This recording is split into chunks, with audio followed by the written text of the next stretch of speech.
ಮೈಸೂರಿನಲ್ಲಿ ಮುಖ್ಯಮಂತ್ರಿ ನಿವಾಸದ ಸಮೀಪವೇ ರಾಜಕಾಲುವೆಯ ರಸ್ತೆಯೊಂದು ಕುಸಿದು ಬಿದ್ದು ಮೈಸೂರಿನ ರಾಮಕೃಷ್ಣ ನಗರದ 2ನೇ ಮುಖ್ಯ ರಸ್ತೆಯಲ್ಲಿ ನಡೆದಿರುವಂಥ ಘಟನೆ.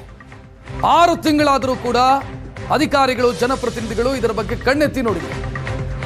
ಖುದ್ದು ಮುಖ್ಯಮಂತ್ರಿ ನಿವಾಸದ ಕೂಗಳತೆ ದೂರದಲ್ಲಿ ಈ ಸ್ಥಳ ಇದೆ. 6 ತಿಂಗಳಿಂದಲೂ ಅಧಿಕಾರಿಗಳು ನಿರ್ಲಕ್ಷ್ಯ ವಹಿಸಿದ್ದಾರೆ. ಜನ ಆಕ್ರೋಶ ವ್ಯಕ್ತಪಡಿಸ್ತಾ ಇದ್ದಾರೆ. ಸಿಎಂ ರಾಜಕೀಯ ಎದುರಾಳಿ ಜಿಟಿ ದೇವೇಗೌಡರು ಪ್ರತಿನಿಧಿಸುವಂಥ ಕ್ಷೇತ್ರ ಇದು. ರಾಜಕಾಲುವೆಯ ಸೇತುವೆ ಕುಸಿದು ಹೋಗಿ 6 ತಿಂಗಳು ಕಳೆದು ಹೋಗಿದೆ.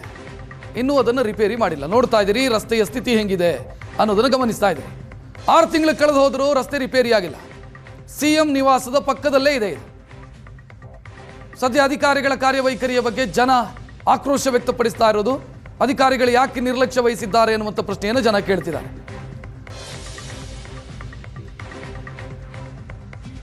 ರಾಜ್ಯದಲ್ಲಿ ಎಲ್ಲರಿಗಿಂತ ಅತಿ ಹೆಚ್ಚು ದಿನಗಳ ಕಾಲ ಮುಖ್ಯಮಂತ್ರಿಗಳಾಗಿ ದಾಖಲೆ ಅಧಿಕಾರವನ್ನು ನಡೆಸಿದಂತ ಸಿದ್ದರಾಮಯ್ಯನವರೇ, ಇದನ್ನ ನೀವು ನೋಡ್ಲೇಬೇಕು. ಈ ಸುದ್ದಿ ನಿಮಗಾಗಿಯೇ ಇರ್ತಕ್ಕಂಥದ್ದು. ಇದು ರಾಜ್ಯದ ಯಾವುದೋ ಕುಗ್ರಾಮದ ಅಥವಾ ಯಾವುದೋ ದೂರದ ಊರಿನ ಸಮಸ್ಯೆ ಅಲ್ಲ, ಅಥವಾ ತಮ್ಮ ಕ್ಷೇತ್ರದ ಸಮಸ್ಯೆ ಅಲ್ಲ.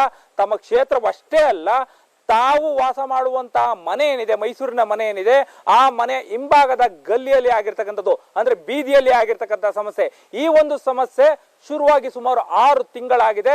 ನಿಮ್ಮದೇ ಅಧಿಕಾರಿಗಳು ನಿಮ್ಮದೇ ಏರಿಯಾದಲ್ಲಿರ್ತಕ್ಕಂಥ ಈ ಒಂದು ರಸ್ತೆಯ ಸಮಸ್ಯೆಯನ್ನ ಬಗೆಹರಿಸಿಲ್ಲ. ಪರಿಣಾಮವಾಗಿ ಈ ಒಂದು ರಸ್ತೆಯಲ್ಲಿ ಓಡಾಟವನ್ನ ಮಾಡ್ತಕ್ಕಂಥ ಏರಿಯಾದ ನಿವಾಸಿಗಳೇನಿದ್ದಾರೆ ಅವರು ಖಂಡಿತವಾಗಿಯೂ ಕೂಡ ತೀವ್ರ ಸಂಕಷ್ಟದಲ್ಲಿದ್ದಾರೆ. ಮೈಸೂರಿಗೆ ಬಂದಂತ ಸಂದರ್ಭದಲ್ಲಿ ಸಿಎಂ ಸಿದ್ದರಾಮಯ್ಯನವರು ಉಳ್ಕೊಳ್ಳುವಂತಹ ಟಿಕೆ ಬಡಾವಣೆಯ ಮನೆ ಏನಿದೆ, ಮನೆಯ ಕೂಗಳತೆ ದೂರದಲ್ಲಿರ್ತಕ್ಕಂತಹ ರಾಮಕೃಷ್ಣ ನಗರದ ರಸ್ತೆ, ಈ ಒಂದು ರಸ್ತೆ ಕುಸಿದು ಬಿದ್ದು ಸುಮಾರು 6 ತಿಂಗಳಾಗಿದೆ. 6 ತಿಂಗಳಿಂದಲೂ ಕೂಡ ಸಿದ್ದರಾಮಯ್ಯನವರು ಸಾಕಷ್ಟು ಬಾರಿ ಮೈಸೂರಿನ ಮನೆಗೆ ಬಂದಿದ್ದಾರೆ. ಆದ್ರೆ ಅವರ ಮನೆ ಹಿಂಭಾಗದಲ್ಲಾಗಿರ್ತಕ್ಕಂಥ ಇಂಥದ್ದೊಂದು ಸಮಸ್ಯೆ ಏನಿದೆ, ಇಂಥದ್ದೊಂದು ಸಮಸ್ಯೆಗೆ ಪರಿಹಾರ ಕೊಡುವಂತ ಕೆಲಸವನ್ನ ಮಾಡಿಲ್ಲ. ಗಮನಿಸಬಹುದು, ಈ ಒಂದು ರಾಜಕಾಲುವೆಯನ್ನ ಸಂಪರ್ಕ ಮಾಡುವಂತ ಈ ಒಂದು ಸೇತುವೆ ಏನಿದೆ, ಈ ಸೇತುವೆ ಕುಸಿದು ಬಿದ್ದಿದೆ. ಕುಸಿದು ಬಿದ್ದಂತ ಪರಿಣಾಮ ಯುಜಿಡಿಯ ನೀರೇನಿದೆ ಅದು ರಸ್ತೆ ಮೇಲ್ಭಾಗದಲ್ಲಿ ಹರಿದಾಡ್ತಾ ಇದೆ. ಸ್ಥಳೀಯರು ಇದ್ರ ಬಗ್ಗೆ ಏನ್ ಹೇಳ್ತಾರೆ ಅಂತ ಕೇಳೋಣ. ಸರ್, ನಿಮ್ಗೆ ಆಗಿರ್ತಕ್ಕಂಥ ಸಮಸ್ಯೆ ಇದು ಯಾವಾಗ ಉದ್ಭವ ಆಯ್ತು? ಇದ್ರ ಬಗ್ಗೆ ನೀವು ಯಾರನ್ನಾರು ಕೇಳ್ಕೊಂಡ್ರೆ ಅವರಿಂದ ಏನ್ ಸ್ಪಂದನೆ ಸಿಕ್ತು? ಹೌದು ಸರ್, ಇದು ಸುಮಾರು ಅಕ್ಟೋಬರ್ ನವೆಂಬರ್ನಲ್ಲಿ ಆಗಿದೆ. ಫಸ್ಟ್ ವೀಕ್ ನವೆಂಬರಲ್ಲಿ ಆಗಿದೆ. ಬೆಳಿಗ್ಗೆ ಸುಮಾರು 11 ಗಂಟೆ ಸಮಯದಲ್ಲಿ ಇದಾಯಿತು. ಹೇಗಾಯ್ತು ಇದು? ಅದು ತಾನಾಗೆ ಕುಸಿದು ಬಿತ್ತು. ತಕ್ಷಣ ಒಂದು 2 ನಿಮಿಷಕ್ಕೆ ಒಬ್ರು ಬೈಕ್ನಲ್ಲಿ ಬಂದರು. ನಾನು ಏನೋ ಶಬ್ದ ಹೊರಗಡೆ ಬಂದೆ, ಆವಾಗ ಅದು ಇದು ಕುಸಿದು ಬಿತ್ತು. ನಮ್ಮ CCTVಲೂ ರೆಕಾರ್ಡ್ ಆಗಿದೆ. ಅವರೇ ಬಂದು ಇಲ್ಲಿ ಬಂದೋಬಸ್ತ್ ಅಡ್ಡಕ್ಕಿಟ್ರು, ಯಾರಿಗೂ ತೊಂದರೆ ಆಗಬಾರ್ದು ಅಂತ. ಆಮೇಲೆ ನನಗೆ ಹೇಳಿದ್ರು, ಆ ಬೈಕ್ನಲ್ಲಿ ಬಂದಿರೋರು. ಆಮೇಲೆ ಅವ್ರು ಹೊರಟೋದ್ರು. ತಕ್ಷಣ ನಾನು ಇಲ್ಲಿಗೆ ನಮ್ಮ ಬೀದಿಯವರು ಕೆಲವ್ರಿಗೆಲ್ಲ ಪ್ರಮುಖರಿಗೆಲ್ಲ ನಾನು ಫೋನ್ ಮಾಡಿ ಹೇಳಿದೆ. ಅವರು ಬಂದು ನೋಡಿದ್ರು. ಮನೆ ತಕ್ಷಣ ಕಾರ್ಪೊರೇಷನ್ ಇಂಜಿನಿಯರ್ ಫೋನ್ ಮಾಡಿದ್ವಿ. ಅವ್ರು ಬಂದ್ಬಿಟ್ಟು ನೋಡ್ಕೊಂಡು ಹೋಗಿ ಇಲ್ಲಿ ಸ್ವಲ್ಪ ಅಡ್ಡ ಇಟ್ಬಿಟ್ಟು ಹೋದ್ರೆ ಅದಾದ್ಮೇಲೆ ಬಂದೇ ಇಲ್ಲ. ಜಿಟಿ ದೇವೇಗೌಡರು ಪ್ರತಿನಿಧಿಸುವಂತಹ ಸ್ಥಳ, ಅವರು ಶಾಸಕರು, ಅವ್ರ ಗಮನಕ್ಕೆ ತಂದಿದ್ದೀರಾ? ಅವ್ರ ಗಮನಕ್ಕೂ ತಂದಿದ್ದೀವಿ. ಅವ್ರ PA ತಗೋತಾರೆ ಫೋನು. ಮಾಡ್ತೀವಿ ಇವತ್ತಲ್ಲ ನಾಳೆ ಸುಮಾರು ತಿಂಗಳಿಂದ ಹೇಳ್ಕೊಂಬಂದ್ರು. ಅದೇನು ಅಂತ ನನಗೆ ಗೊತ್ತಿಲ್ಲ. ಸರ್ ಏನು ಸರ್ ಈ ಥರ ಆಶ್ವಾಸನೆ ಹೇಳ್ತಾ ಇಲ್ಲ, ಆಗುತ್ತೆ ಹಾಗೆ ಹೀಗೆ ಅಂತೆಲ್ಲ ಹೇಳ್ಬಿಟ್ಟು ಅವ್ರು ಫೋನ್ ಇಟ್ಬಿಡ್ತಾರೆ. ಅಕಸ್ಮಾತ್ ಫೋನ್ ತಗೊಳ್ಳೋದಿಲ್ಲ, ಕೆಲವು ಟೈಮ್ ಬ್ಯುಸಿ ಇರ್ತಾರೆ. ಆಮೇಲೆ ಮೇಲಧಿಕಾರಿಗಳು ಕಾರ್ಪೊರೇಷನ್ ಆಫೀಸರ್ ಅಲ್ಲೂ ಹೋಗಿ ನೋಡಿದ್ದೀವಿ.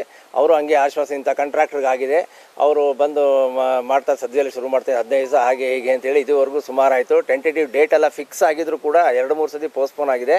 ಇನ್ನು ಸಾಕಷ್ಟು ಜನ ನಿವಾಸಿಗಳಿದ್ದಾರೆ, ಅವ್ರನ್ನ ಕೇಳ್ತೀನಿ. ಮೇಡಮ್, ಈ ಒಂದು ರಸ್ತೆ ಕುಸಿತದಿಂದ ನಿಮ್ಗಾಗಿರ್ತಕ್ಕಂಥ ಸಮಸ್ಯೆ ಏನು ಮೇಡಮ್? ರಸ್ತೆಯ ಒಂದು ಕಡೆ ಹೋಗಲಿಕ್ಕೆ ಆಗೋದಿಲ್ಲ. ಈಗ ಏನಾದರೂ ಸರ್ವಿಸ್ ಪ್ರೊವೈಡರ್ ಆಗಲಿ ಅಥವಾ ಈ ಆಟೋ ಟ್ಯಾಕ್ಸಿ ಬರಬೇಕಾದ್ರೂ ಅವ್ರು ಬಳಸ್ಕೊಂಡು ಬರಬೇಕಾಗತ್ತೆ.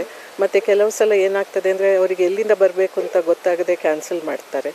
ಮತ್ತು ಇಲ್ಲಿ ಸರ್ವಿಸ್ ಪ್ರೊವೈಡರ್ಸ್ ಬಂದಾಗ ಅವರು ಬೀಳೋ ಚಾನ್ಸಸ್ ಜಾಸ್ತಿ ಇದೆ. ಕತ್ಲೆ ಆದರೆ ಯಾರೂ ಇಲ್ಲಿ ಹೋಗಲಿಕ್ಕೆ ಆಗೋದಿಲ್ಲ. ಮತ್ತು ಈ ಡ್ರೈನೇಜ್ ಪ್ರಾಬ್ಲಮ್ ಅದು ಬಹಳಷ್ಟು ದಿನದಿಂದ ಇದೆ, ಅದು ಕೂಡ ಸರಿಯಾಗಬೇಕಾಗಿದೆ. ಈ CM ಅವ್ರು ಹೇಳ್ತಾರೆ, ನಾನು ತುಂಬಾ ದೀರ್ಘಾವಧಿ ಮುಖ್ಯಮಂತ್ರಿ ಆಗಿದ್ದು ಒಳ್ಳೆ ಆಡಳಿತ ಕೊಟ್ಟಿದ್ದೀನಿ ಅಂತ. ಅವ್ರ ಮನೆ ಪಕ್ಕದಲ್ಲಿ ತರದಾಗೈತೆ ಅದೇ ಹೇಳೋದು. ಈಗ ಇದನ್ನೆಲ್ಲ ಅವರು ತಿಳ್ಕೊಂಡು ಮಾಡಬೇಕಿತ್ತು, ಮಾಡಲಿಲ್ಲ ಅಂದ್ರೆ ನಾವು ಏನು ಮಾಡೋದು? ಈಗ ನಮಗೂ ಮನೆಯಲ್ಲಿ ಕೆಲಸ ಇರುತ್ತೆ ಎಲ್ಲ. ಅವ್ರನ್ನ ಹೋಗಿ ಮೀಟ್ ಮಾಡೋದು ಅಂದರೆ ಯಾವ್ಯಾವ ಟೈಮಲ್ಲಿ ಮೀಟ್ ಮಾಡೋಕ್ಕಾಗುತ್ತೆ? ಕ್ಯಾಮ್ರಾ ಪರ್ಸನ್ ನವೀನ್ ಜೊತೆ ಮಧು ಎಂ ಚಿನ್ಕುರುಳಿ, ಏಷ್ಯಾನೆಟ್ ಸುವರ್ಣ ನ್ಯೂಸ್, ಮೈಸೂರು.